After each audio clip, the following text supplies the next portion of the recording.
கொடநாடு கொள்ளை வழக்கு தொடர்பாக கர்சன் செல்வம் என்பவர் சிபிசிஐடி அலுவலகத்தில் விசாரணைக்கு ஆஜராகியுள்ளார். இதுகுறித்த விவரங்களை மண்டல தலைமைச் செய்தியாளர் குருசாமியிடம் கேட்கலாம். குருசாமி, இவருடைய ஆஜர் எந்த அளவிற்கு முக்கியத்துவம் வாய்ந்த ஒன்றாக பார்க்கப்படுகிறது?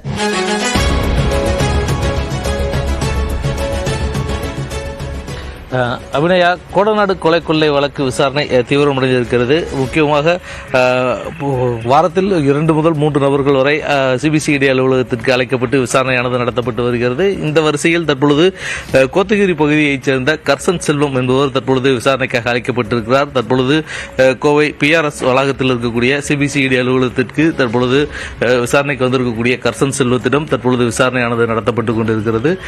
சிபிசிஐடியினுடைய ADSP முருகவேல் தலைமையில் போலீசார் தற்பொழுது கர்சன் செல்வத்திடம் விசாரணை மேற்கொண்டு வருகிறார்கள். கர்சன் செல்வம் ஏற்கனவே கொடநாடு கொள்ளை சம்பவம் நடப்பதற்கு முன்னதாக அந்த குற்றவாளிகள் கொடநாடு பங்களாவை நோட்டமிட்டது தொடர்பாக ஏற்கனவே நீதிமன்றத்தில் சாட்சியங்கள் அளித்திருக்கிறார்.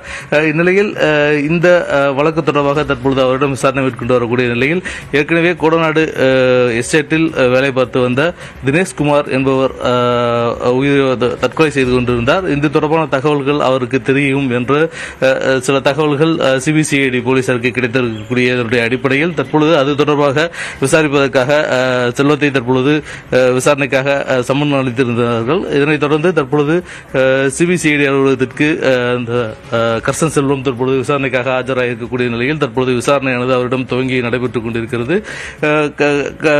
கொடநாடு கொள்ளை சம்பவம் நடைபெற்ற பொழுது கர்சன் செல்வம் அதிமுகவில் இருந்த நிலையில் தற்பொழுது அவர் அமமுகவில் பொறுப்பில் இருக்கிறார். தற்பொழுது அவரிடம் இந்த கொள்ளை சம்பவங்கள் தொடர்பாக அவருக்கு தெரிந்த தகவல்கள் குறித்து தற்பொழுது அவரிடம் விசாரணையானது நடத்தப்பட்டுக் கொண்டிருக்கிறது. விரிவான விவரங்களுக்கு நன்றி குருசாமி.